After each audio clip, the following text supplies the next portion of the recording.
When it comes to concrete, we've got you covered.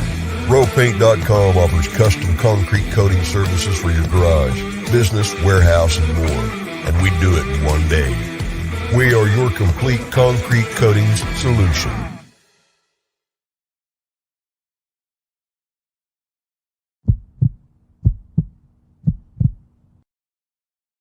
This is Bronco Nation News Live.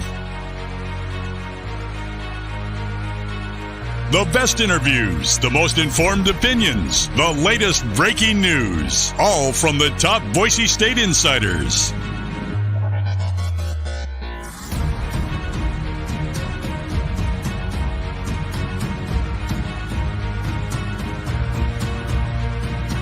Now, here's four-time NSMA Idaho Sports Writer of the Year, BJ Rains, with another edition of Bronco Nation News Live.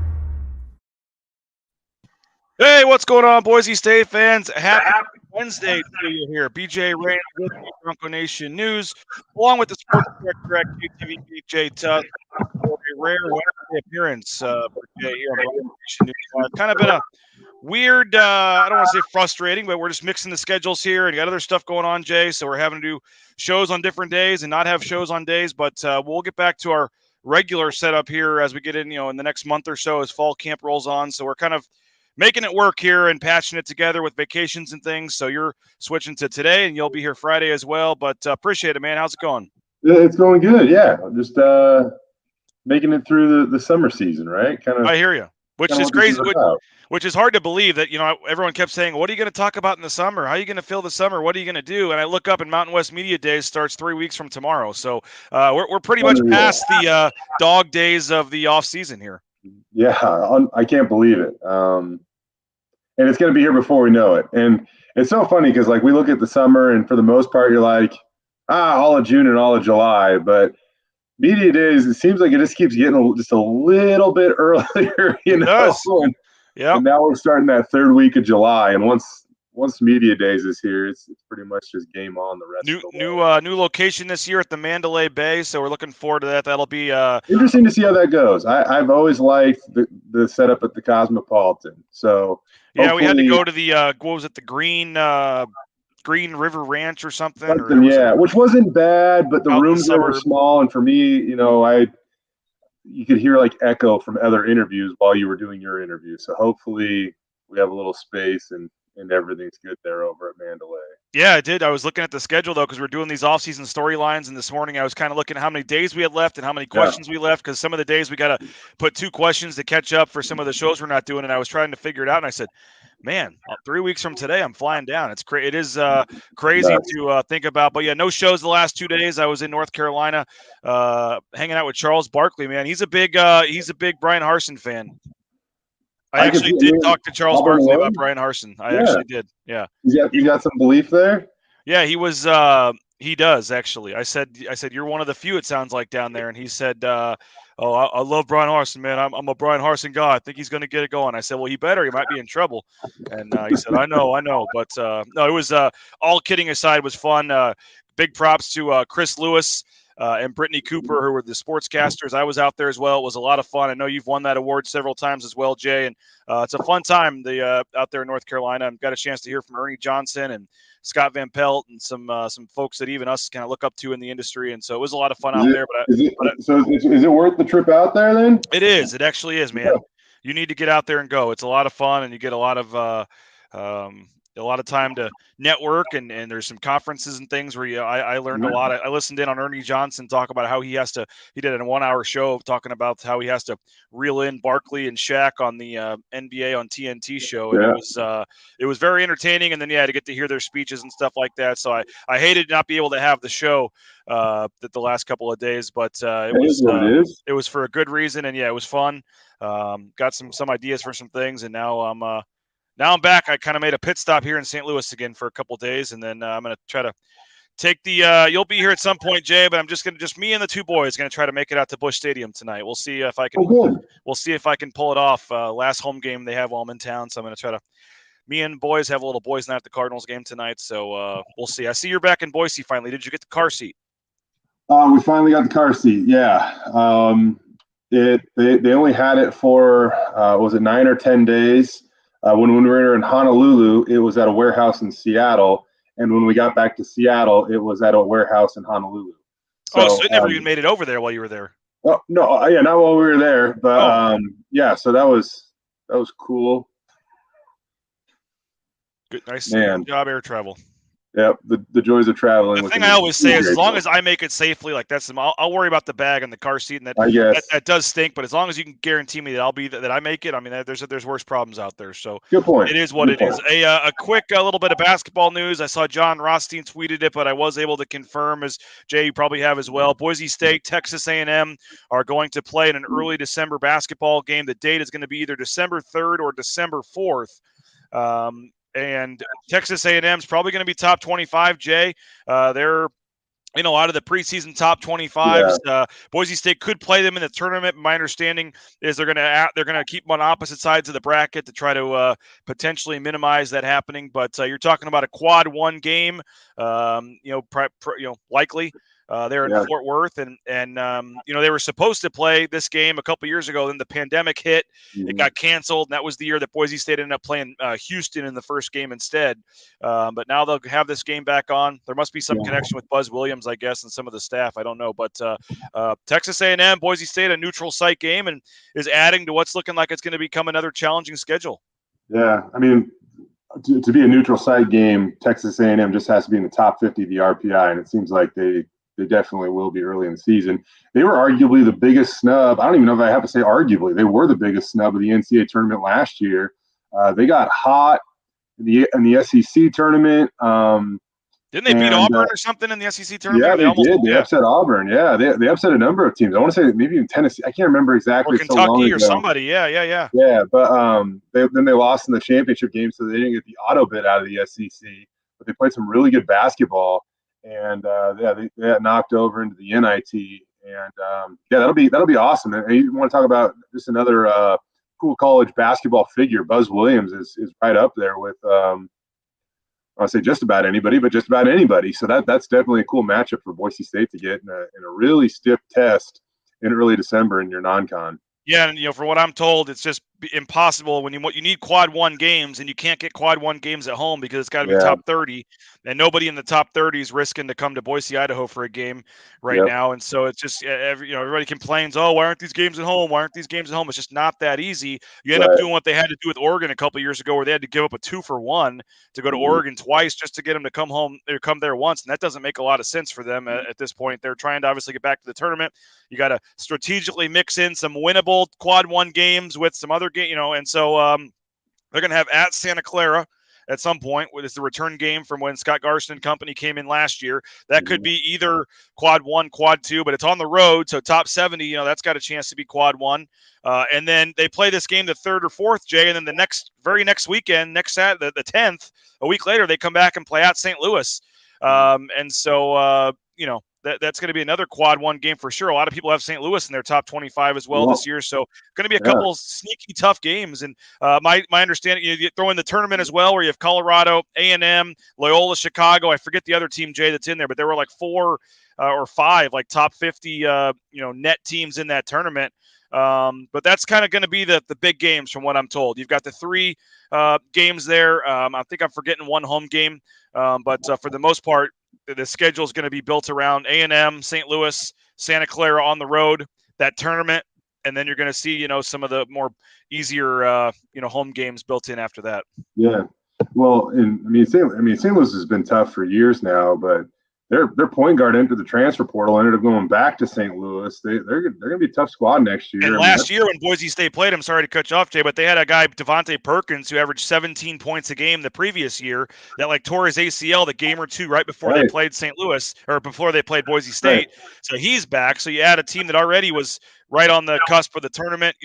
Boise State fans probably think they gave that game away at the free throw line. Lost that game in overtime. Probably should have won it. That was the game, actually on the literal first day of Bronco Nation News. That was the game that Tyson Degenhardt, I believe, made his first start that game.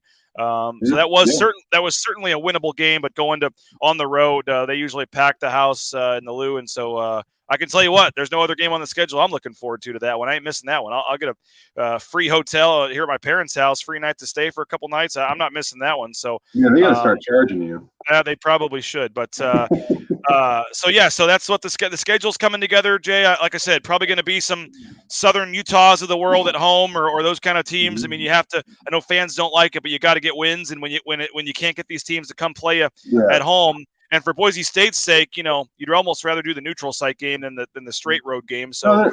There's a completely a formula to it. I think that Leon and his staff have done a good job. You got to balance it out. You can't play a schedule that's unwinnable, but you also can't play one where you just beat a bunch of teams that are in the tier 3 and 4 when it comes to the RPI or the net or whatever it might be. So you gotta balance it all out. I mean, we've seen Boise State do that with football a little bit recently too. I know they took Michigan State off the schedule and they added an FCS school, and fans were a little agitated about that. But that apparently might be like kind of the plan moving forward, and just trying to balance things out, right? So it's good to be smart about that stuff, right? Yeah. Yep. No, you do have to balance it. And I know, like I said, I know fans want to play Gonzaga and all these top teams at home every year, but it's just not that easy. And if you want to go to, it's not that easy to schedule them. But if you also want to go to the NCAA tournament, you got to be smart with your approach to this stuff. But I do think this year, Jay,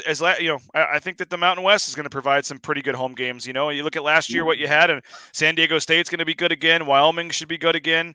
I know Colorado State loses Roddy, but they should be really good again. I think UNLV and New Mexico are going to be vastly improved. I mean, I think the league's going to be really good again, as evident by a lot of people not picking Boise State, probably in the top 3 or 4 right now in some of the projections. So I do think that the league, which is what Boise State's banking on, you're going to get a lot of key, important, exciting home games in league. I agree with you, man. The league's in a really good spot when it comes to basketball right now. One more quick basketball note. Jordan Ross was on a visit to Boise State. I think it's worth noting a lot of people kind of made the, when Cade Rice decided to walk on the team, you had, your most people, Jay, saying, hey, it's cool, it's awesome having another Rice on the team. You had your haters saying, what's this guy, Rice just filling the team up, with his kids and all this kind of stuff. But I think there was a method to the madness, so to speak, when you look at Cade Rice joining the team. He played down there in Branson, Missouri with, just a star-studded roster of Division I prospects. The entire team had Division I offers, or at least as in Cade's case, as a walk-on, but Division I opportunities for every player on that team. And Cade went down there, and you know what? There were some times, including the national tournament, Jay, where you were not allowed to go watch these games as a coach, but you were as a dad. And Leon Rice, there was the national tournament down in Florida right before the Final Four, where I believe Leon Rice got to go watch 3 or 4 of Link Academy's games because he was the dad of a player, and indirectly get to see some extra opportunities to maybe unofficially recruit some guys on his team that other coaches didn't have the opportunity to do. And you wondered how that was going to play out. And now Jordan Ross, a point guard, he's a senior to be. He's in the 2023 class. He played at Link Academy with Cade Rice. He did tweet that he is on a visit to Boise State. So I just thought that was kind of unique, and he did just get an offer. He tweeted 13 hours ago last night that he got an offer while on his visit from Boise State. So who knows what will happen, but the Cade Rice being on the team connection, may not be just this thing where they were just trying to fill the roster up with Rices like some of the haters wanted to say. It might have a benefit here. I mean, you have to love some of the little things that Leon is doing right now when it comes to recruiting, whether it be maybe opening that door to a really talented Link Academy program, or his time and his involvement with the U18 U.S. national team. I mean, there are some things there that he's definitely going to make some connections along the way that could certainly benefit Boise State, you would assume, down the road, just by the people he's associated with, the prospects that he's being associated with right now. So still a long ways away from Ross making his decision probably, or when he has to make his decision. I should say, I don't know when he's going to make it, but either way, that's certainly encouraging. And BJ, stuff like this is good for the buzz regardless, whether you get them or not. The fact you're getting guys like this on campus will certainly open up the eyes of other guys that are considering your program. And I Googled him and looked him up, and he's getting a lot of high major interest. He had a lot Yeah. of Power 5 schools that he's talking to. The offers right now are from some of the smaller schools, Right. but he's talking to a lot of bigger schools. And again, he's a class of 2023, so he wouldn't Mhm. sign until at least December Yeah. or potentially April. So, but this is kind of the time that a lot of these guys take their visits in the summertime and start that connection. So I don't know if he's still on the visit or not, but Jordan Ross, Link Academy, keep an eye on that. And again, yeah, that Cade Rice connection. Cade might have been doing more than improving his own basketball skills while he was down there in Branson, Missouri last year. He may have been putting a bug in the ear of some of these kids about Boise State. So we'll see. That is kind of a unique connection. Okay, we're about halfway through. We're going to talk some football here. But before we do, I want to tell you about some of our great sponsors, BoiseDentistryCo.com. Check them out. Boise Dentistry Co., full family dentistry and wellness. They do a great job. Locations across the Treasure Valley. You can give them a call. You can check them out online. If you're looking for a new dentist, if you moved, a lot of different reasons, but Dr. Meinert does a great job. Him and his staff, they're friendly. They make going to the dentist a great time, and they'll talk BSU sports with you while you're in the chair there. So check them out, BoiseDentistryCo.com. United Commercial Insurance as well. They can write business insurance policies in 44 states around the country. They're a local company based in the Treasure Valley, but they can help you out in literally almost anywhere in the country. You may think you have good business insurance, but give them a call, and they can try to get you a better rate. Quick call could save you hundreds of dollars. They make business insurance easy. It's United Commercial Insurance at UnitedCommercialInsurance.com. If you're looking for a new job, a new career change, a fresh start, if you're just not happy with the direction of your career, give truck driving a thought. Transportation Compliance Service signs up 50 to 70 new accounts a day for folks wanting to be truck drivers just like you. They're looking for a fresh start. It's a booming industry right now with the pandemic. So you may think it's crazy, but transcomservice.com, check it out, and they'll help you with all the permits, all the things you need to get out there towing that first load in no time. Okay, Jay, we are going through our list here, and we don't really have numbers. We're kind of going. We have 25 of them, and we're kind of going from 25 down to 1. But we're just in general, I guess, going from we're getting more important as we go here. I'm kind of moving these around, so guys, you or Johnny or Prater, guys, I think have expertise in different areas or questions that might fit them better. So we're kind of trying to fit the question with the topic here, and so that may not make the list be exactly in order, but we're generally getting more important here, bigger storylines as we go. We'll have the number one storyline the day before media days starts as we kind of work our way down the list. And I think it's a very interesting, important question today. Who's going to start at cornerback for the Broncos? And I said cornerback, not quarterback. I think we all know who will start at quarterback for the Broncos, but at corner, you had 4 guys that all started at least 4 games last year, Jay. And we can briefly discuss all these guys, but just generally, 3 guys started at least 5, 4 started at least 4, and all 4 of those guys are back and thinking they probably deserve to start. You got a new cornerbacks coach you throw in there too, and how does that play into this? But I think it's one of the more fascinating there's not a ton of position battles this year going into camp, but that's one that I think is going to be worth paying attention to at corner. And it's one that you don't necessarily worry about, though. Like usually when it comes to position battles, you're worried about who can emerge. And in this one, that there's going to be 2 guys that will emerge. It's just a matter of the combo that they want to run out there. I mean, you remember when all the injuries stacked up last year, Caleb Biggers wasn't starting at the end of the season. And by the end of the season, man, he looked like a starting cornerback for the Boise State football team, regardless of who was available. Tyrique Labeouf got off to just an amazing start last year with 2 picks in the season opener. Dylan Gabriel doesn't throw a lot of interceptions. And Tyrique Labeouf went out and got him twice. And I can't remember, but he's either the only one or one of 2 that has picked off Dylan Gabriel multiple times in Gabriel's career. But I believe he's the only one that did it in just an individual game. Jared Reed got some run at Utah State, didn't play last year really for Boise State. And then Markelle Reed, when healthy, he's a guy that seems like he's a leader that can is more than capable of being a starting cornerback. So it'll be interesting. And I don't even remember if I mentioned Noe Kaniho yet. So yep.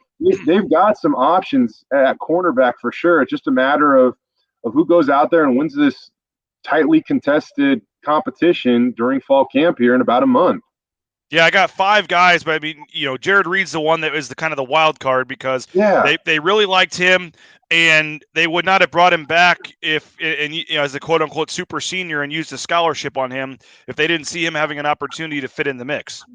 I mean, right? So Started at Utah State, right? Started at Utah Yeah. State for a couple of years. Had the connection there with Collins and Miley, which is probably why he ended up coming over. But I think started for multiple years at Utah State. Had some decent statistics, and so yeah, I think he's a guy, and we'll focus on the other four, that I think are probably more likely to start in a minute. Yeah. But I don't think I think some people are kind of forgetting about Reed because he came over and then right away got hurt and missed all of last year. Right. But again, for a guy that didn't play all of last year, and they honor his scholarship for the super senior year, I think does say something about him. Well, if I remember correctly, too, at Utah State, his opportunity kind of emerged during the COVID season when I don't know what was going on over at Utah State, but he definitely worked his way into the lineup there for a while.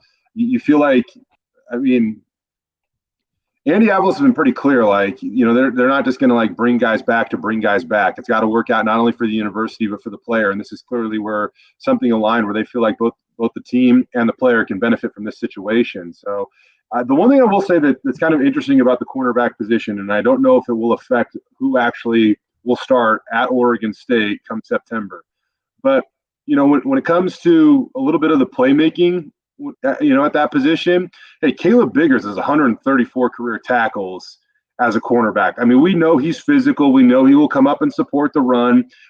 He is fearless back there. I will say this. He doesn't have a career interception. The same, surprisingly, goes for Markelle Reed. He's still looking for his first career pick. Yep. I don't think that Jared Reed had one at Utah State. So when you look at the roster right now, at least at that position, you have Tyrique Labeouf, who had 3 early in the season last season before an injury kind of hampered him. And then Kainoe Canio, he had one at BYU. And then the Canio brothers both had one, or each had one, I should say, at Fresno State last year. So he has a pair of them. Yep. So you wonder how that might kind of play into it, especially when you haven't had a ton of production at the linebacker spot when it comes to interceptions the last few years. Tyrique Jones, I mean, he's more than capable of making plays back there at safety and getting, he had more than a few picks last year. But it'll just be interesting to see how that might play into the decision-making process. I think you stole my notes from the pre-show meeting here because we have a lot of the same stuff written down. But let's start. let's briefly, in a minute or two, just one thought on each of these guys. Yeah. And I have it kind of in the order of what I think is most likely to start. You mentioned Caleb Biggers. I think with all that said, I still think he's the most likely to end up with one of the two spots. I mean, 3 years at Bowling Green. You mentioned he comes over. He was second on the team with 5 pass breakups.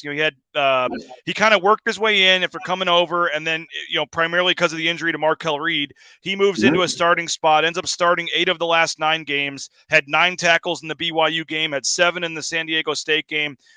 Finished second on the team with 5 pass breakups.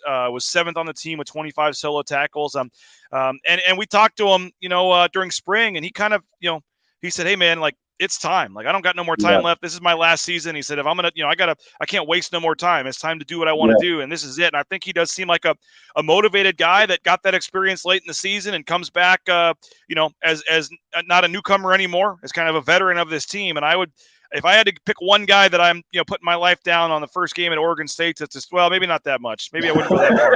If I'd put, $20 down or something on who would start, I think Caleb Biggers will be one of the starters. I agree with you. I might have copied your pre-show notes in those regards, but this is a genuine agreement here. I would agree with you on that. I would be surprised more so than anybody else if Caleb Biggers is not one of your 2 starting cornerbacks at Oregon State to open up the season. He's consistent. He's solid. And for me, sometimes Boise State just says, "Oh no, all the corners are interchangeable. We don't have boundary. We don't have field corners, all that stuff." He just fits too perfectly for what you want out of a boundary cornerback. So I just think that's going to be a really good fit for him and this Boise State defense. Now, my percentage goes way down from there in terms of who I would pick second. I truly believe it's at least a three person race, maybe 4 for that spot. But just by the slightest of margins, I'm if I had to, again, bet $20 on it at this point, I would lean Markel Reed. And but again, I don't feel very confident in saying that because, as you said, there's been a lot, and I like Markel Reed. He's a good dude. I've seen him around town. Like, love talking to the guy. He's a very respectful when he talks to the media. So I say this as nicely as I can, but I mean, there's been a lot of hype around Markel Reed. and it really hasn't proven to come through. And a lot of that is injury based. He had played 2 years with a torn labrum before he finally got surgery on that. Last year, halfway through the year, he has a torn ACL and he's out again, for the rest of the season. Now he's missing spring ball because he's rehabbing his ACL again. So a lot of it is injury based, and I get that. And that, and you're hoping he comes back. But again, he's played in 23 games. He's only started 5 games in his career, which when I looked at that, I thought that seemed a little low. And as you said, in 3 years, 23 games, no career interceptions and only 5 pass breakups. I mean, again, I know it's mostly injury related, but it's time for Markelle Reed to really turn that corner and get it going here. It's been a lot of hype, and the injuries have limited his production.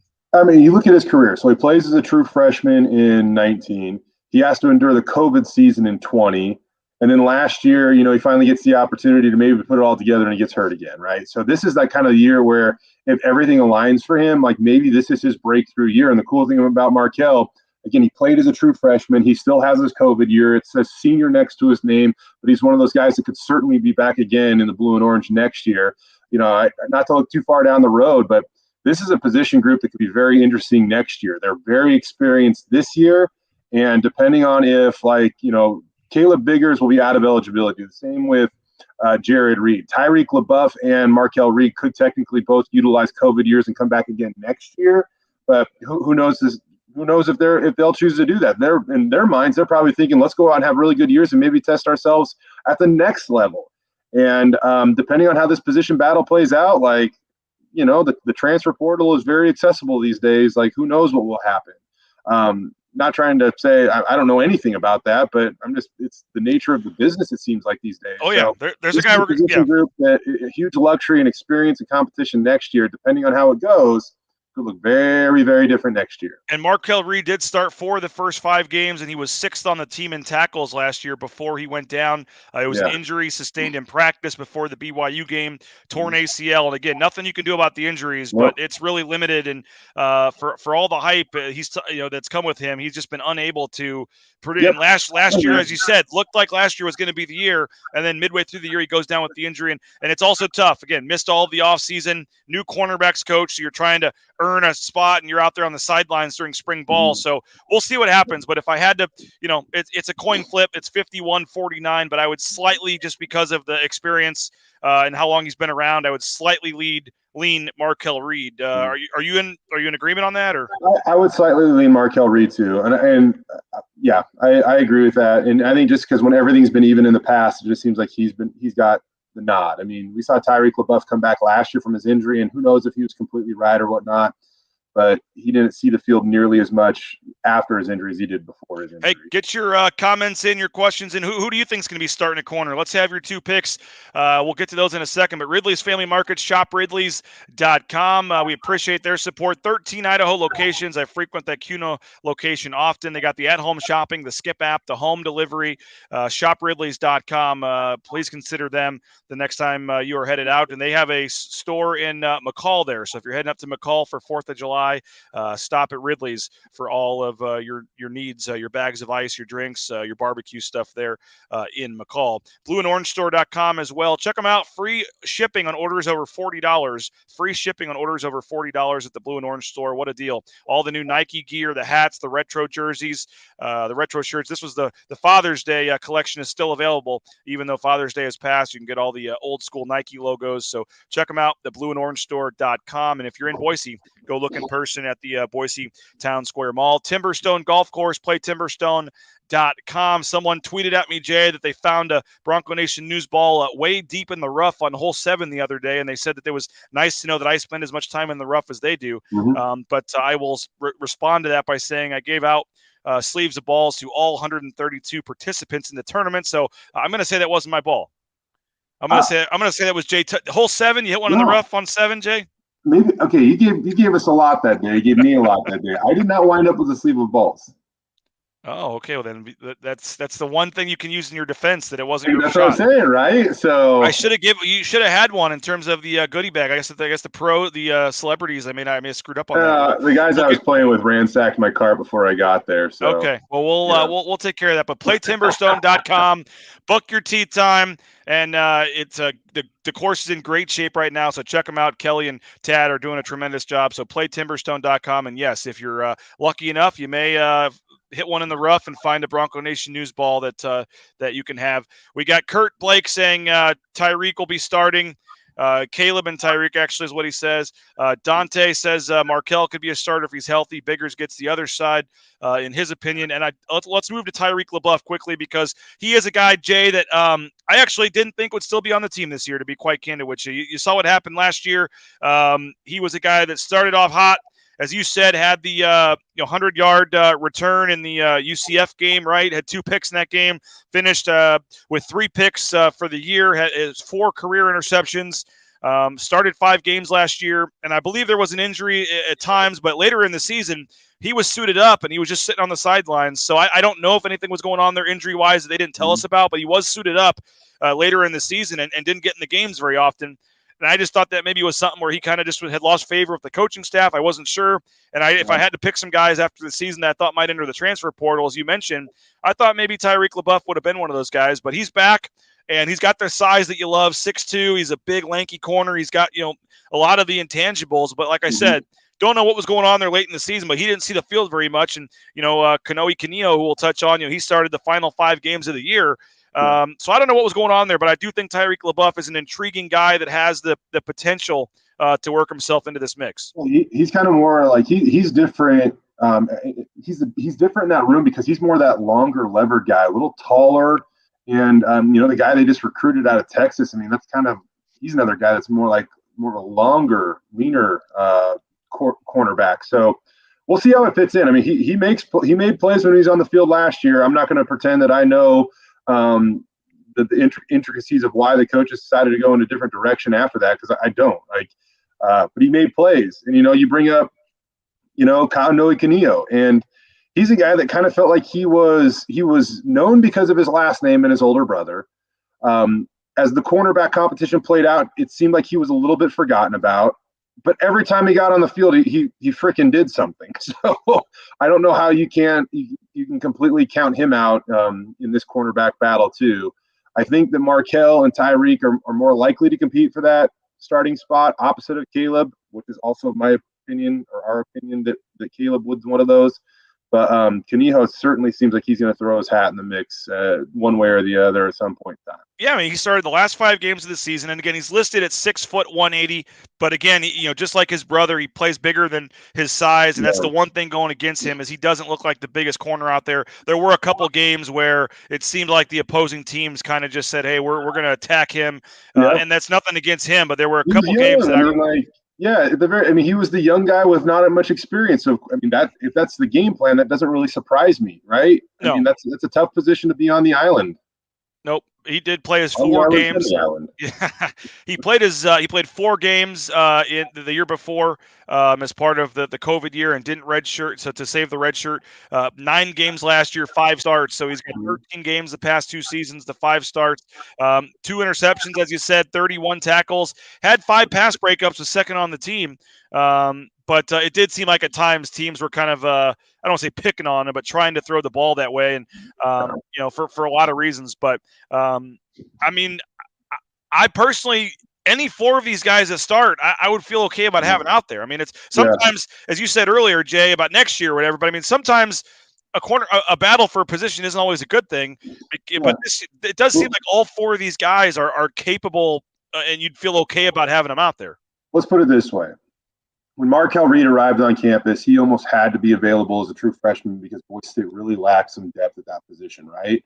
And you are not in a scenario this year where, unless something really goes wrong, so knock on wood, where you're going to be seeing a guy that's a true freshman somehow insert himself into this battle. And I'm only going to say their names just because I wrote them down. Isaiah Bradford, Chip Mitchell, and Jalen Neal. Those are the 3 guys that kind of round out the depth at this position. Probably won't hear a lot of their names this year, but it's going to be important for that trio to have a good year behind the scenes, because next year they could end up in big spots. Yep, and I believe there's at least one true freshman that's not on the roster yet. I forget who they signed, and definitely probably wouldn't expect him with the depth here to move in. So it's an intriguing question, and it's a big question, but I don't know how necessarily if it's a very important question, right? I mean, it's kind of hard to explain because we do whoever the four are, I feel like last year they showed they can at least be serviceable out there, and so I think all four have again the experience of starting at least 4 games last year, and then in Biggers, Labeouf, and Canijo's case, all started 5. Yeah. We don't even know if Markelle Reed's going to be cleared for fall camp yet, August 1st. We don't know what his schedule is, so that may put him behind the 8 ball going into this. It's usually middle of the season. It's about that timetable, but as Riley Wimpy and a lot of guys have told us, Jay, over the years, I mean, you're not yourself till halfway through the season. So I mean, who knows how that's going to affect Markel Reed as well? And I mean, it's hard.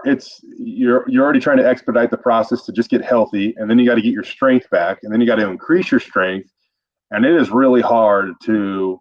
I mean, given the grind and physical nature of the game of football, you're often sore. It's really hard to do much to increase your strength during the season. I mean, it just becomes a big time grind.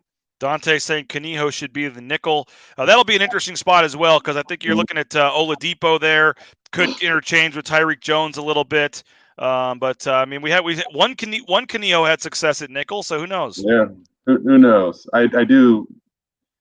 Depth in the secondary is a luxury of this team, and I love the fact that they're trying to get Shea Oladipo on the field because that guy can make plays. Well, appreciate your time today, Jay. Appreciate all of our sponsors. I know that it goes by pretty quick, but we'll we need to dive in and really talk some football. We did. It's fun. We'll let me look at the list here real quick and see what I got for Friday. Looks like we may go edge position, production at the edge position on Friday. I like that one. As well as potentially losing 3 home games on the blue last year and trying to get back to dominating at home on the blue. So maybe that'll be one of the topics for Friday. Perfect. Look forward to it. Yeah, so we'll give you tomorrow off. You gave us 35 minutes here. We'll give you tomorrow off. Tomorrow's off, so we'll just double up Friday? Yeah, you got nothing else to do at KTVB, so I'm sure you'll have plenty of free time. But no, we appreciate it. We'll squeeze it in Wednesday, Friday. I know Prater's gone the rest of this week. Johnny's switching it up and taking tomorrow, and then you'll be back Friday. But hopefully, I'm hoping as early as next week we can try to get back to a little more of a normal schedule. But then, of course, we have 4th of July on the next Monday, so we won't have a show that day. So we'll get back to normal at some point. But again, 3 weeks from today, we'll be making our way to the Mandalay Bay in Las Vegas for Mountain West Media Days. So that'll be fun, and we're getting closer, Jay. And it's going to be we'll get back. We'll have a couple days, and then it'll be here before we know it. Are you already planning the? You always make me jealous. Like in mid-August, you take like a Tust family final getaway before the season starts. It's always it's usually only an overnighter, so it's 2 days, 1 night, but we try to get up to Stanley for that one last hurrah. Okay, you always make me jealous, man. I need to try to.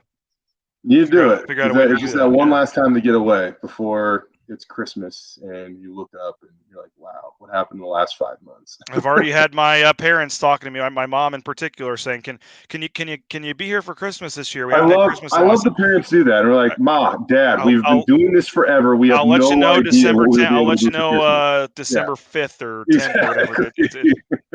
Unfortunately, there's no holidays in this business, but no, it's there's certainly worse jobs out there. Jay, appreciate it. We'll talk to you Friday morning. We'll be watching KTVB the next couple of days. You'll be all over whatever news happens as well, and we appreciate your time, man. Sounds good, bud. There he is, Jay Tust, sports director at KTVB, the best in the business. We appreciate his time switching schedules on a Wednesday, and appreciate him for jumping in at the last, not last minute, but just rearranging the schedule for us. So the cornerback battle will be an interesting one, and we will see moving forward how that battles. I think Reed, Biggers, Labeouf, Canijo, Reed, all those 5 of those guys, 2 Reeds, all are going to be in the mix at corner. Do want to thank a couple of our great sponsors, Lithia Ford of Boise, Compare Shop Finance. You can do it all online at lithiafordboise.com. I will be purchasing a new vehicle from them in the near future. My truck is not in great shape, so I think it's time. And there's only one place I'm going, Lithia Ford Boise. Check them out, lithiafordboise.com.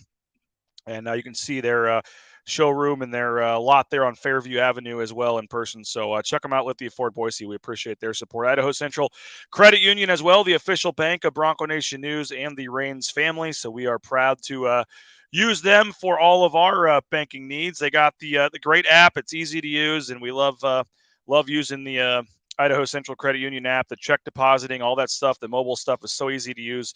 So we're very happy with Idaho Central Credit Union. We hope that you will make the switch to them as well. There's a branch on pretty much every corner. Check them out, iccu.com. And of course, our title sponsor. I say it all the time, but it's true. There would be no Bronco Nation news without ropaint.com. So please support the sponsors. Please, it's kind of a cyclical thing here. It's a cycle.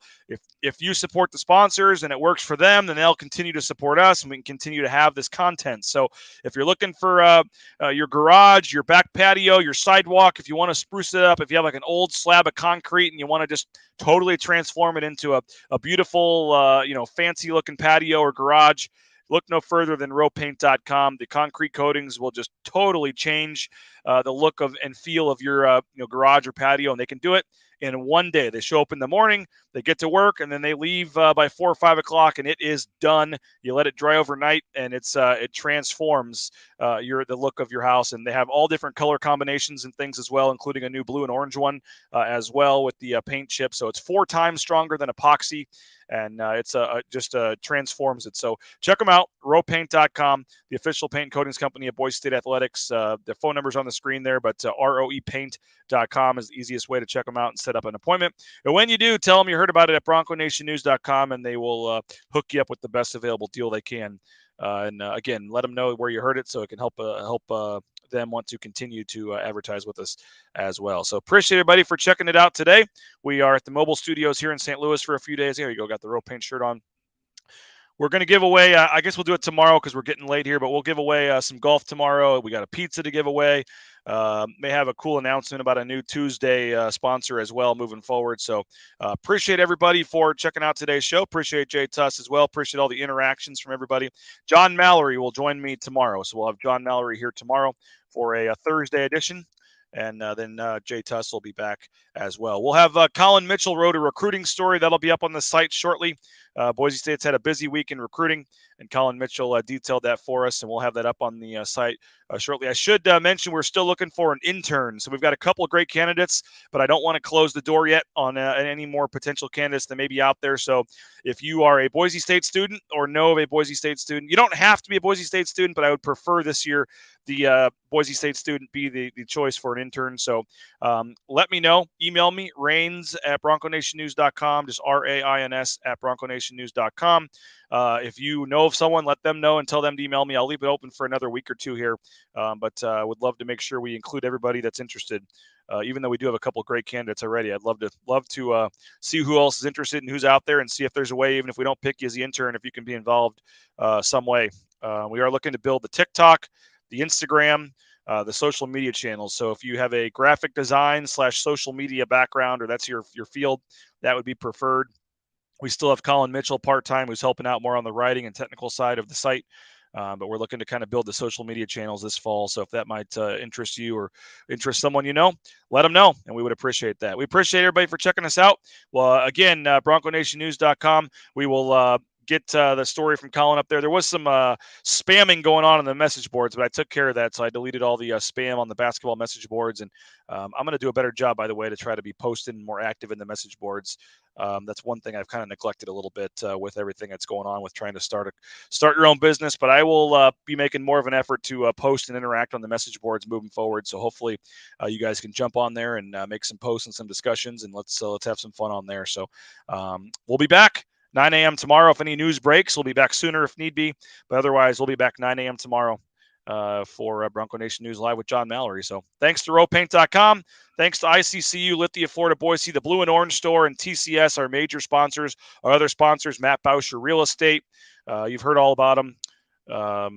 Ridley's Family Markets, United Commercial Insurance, Boise Dentistry Co., Crave Delivery, Discount Mortgage. We appreciate all of our great sponsors here at Bronco Nation News. So have a great day, and we'll talk to you 9 a.m. Mountain Time tomorrow here on the social media channels of Bronco Nation News and bronconationnews.com. At ICCU, to make a difference, it takes just one connection. A friendly face, an open ear, a helping hand. And then something amazing happens. We find out that we're better together. This is what Idaho Central does in our communities every day. We help our members with the small things, and big dreams. This is what believing in you is all about. Idaho Central Credit Union, looking after your daily balance.